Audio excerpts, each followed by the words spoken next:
IDE। IDE stand for integrated development environment. अच्छा, IDE एक ऐसे सॉफ्टवेयर्स का नाम है जिसमें प्रोग्रामर प्रोग्रामिंग करते वक्त डीबगिंग कर सकता है और बहुत सारे फीचर्स को यूज़ कर सकता है। यानी कि IDE एक ऐसे टाइप ऑफ सॉफ्टवेयर का नाम है जिसमें कोडिंग करते वक्त प्रोग्रामर को या डेवलपर को बहुत ज़्यादा हेल्प मिलती है। अच्छा, IDE बहुत तरीके की होती है, क्योंकि हम आपको पाइथन पढ़ाएंगे तो पाइथन की भी बहुत सारे IDE हैं।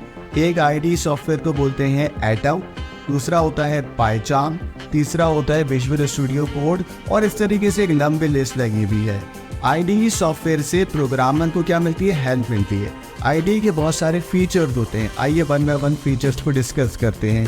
पहले फीचर का नाम है सोर्स कोड एडिटर, यानी कि जब आप कोडिंग कर रहे होंगे ना तो वो कोडिंग को आप इजीली एडिट कर सकते हैं। वो आपको ऑटोमेटिक सजेशन दे सकता है और आप उसको बड़ा आसानी से कोड को एडिट कर रहे होते हैं।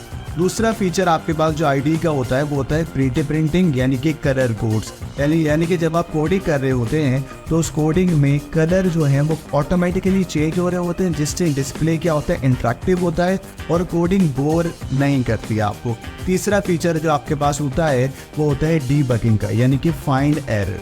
यानी कि जब प्रोग्रामर कोडिंग करेगा तो कोडिंग में जो भी गलती होगी वो ट्रांसलेटर उसको ट्रांसलेट करके बता देगा कि इस लाइन के अंदर आपकी क्या है बेटा, एरर से।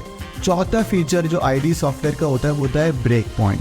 ब्रेक पॉइंट के अंदर आप अपने कोड को एक पर्टिकुलर, फॉर एग्जांपल अगर 100 लाइनों का कोड है ना, तो 100 लाइनों में से आपने ब्रेक पॉइंट बना लिया कि भाई 10 लाइनों को मैं चेक करूंगा, इन 10 लाइनों में कोई कोड में मिस्टेक तो नहीं है, फिर आगे की 10 लाइनों को चेक करूंगा, फिर आगे की 10 लाइनों को चेक करूंगा।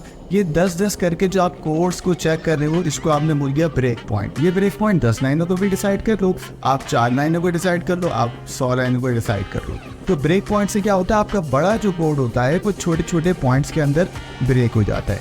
उसके बाद जो आपका पांचवा फीचर होता है वो होता है ऑटोमेटिक इंडेंटेशन। अब बच्चों, इंडेंटेशन आपको पता होगा, पाइथन में इंडेंटेशन बहुत इंपॉर्टेंट होती है। ऑटोमेटिक इंडेंटेशन का मतलब ये कि जैसे ही आपने कोई कोड लिखा उसके बाद जैसे फॉर का लूप लगाया, तो फॉर के लूप के बाद जैसे ही आप नीचे आओगे तो इंडेंटेशन यानी कि अलाइनमेंट आप नहीं करोगे, आपका IDE सॉफ्टवेयर खुद से करके दे देगा। तो ऑटोमेटिक इंडेंटेशन IDE सॉफ्टवेयर करके देगा। उसके बाद अगर आप किसी वेरिएबल को डिक्लेयर या असाइन करना भूल गए थे तो ये कहलाता है हाईलाइट अनडिक्लेयर वेरिएबल। क्या कहलाएगा? Highlight undeclared variable. इसी तरीके से एक और फीचर होता है, उसको बोलते हैं हाईलाइट अनअसाइन वेरिएबल। कोई वेरिएबल को तुम ऊपर पे वैल्यू असाइन करना भूल गए, ये भी IDE सॉफ्टवेयर आपको करके दे देगा। उसके बाद एक और फीचर होता है वो होता है सिंगल स्टेपिंग। सिंगल स्टेपिंग का मतलब क्या है? आप अपने कोड को चेक करते हो हर लाइन को, ईच लाइन या one line at a time. इसके बाद जो लास्ट आपका फीचर होता है वो होता है एन ऑटो डॉक्यूमेंटेशन, यानी कि आपका जो फंक्शन है, यानी कि आप जो काम कर रहे हो वेरिएबल्स वगैरह को, उसकी ऑटोमेटिक डॉक्यूमेंटेशन बन रही होती है, उसकी ऑटोमेटिक डॉक्यूमेंटेशन बन रही होगी। और लास्ट होता है रिपोर्ट विंडो। रिपोर्ट या वॉच विंडो के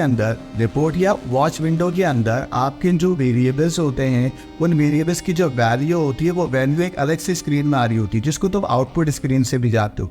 तो लास्ट वन इज रिपोर्ट और वॉच विंडो। रिपोर्ट और वॉच विंडो के अंदर क्या होता है? हम अपने कोड को जो रन करते हैं तो उन कोड की यानी कि उस वेरिएबल्स की वैल्यू को अलग स्क्रीन पे वो दिखा रहा होता है, ताकि आप अपने कोड को क्या कर सके? टेस्ट कर सकें by putting some test data.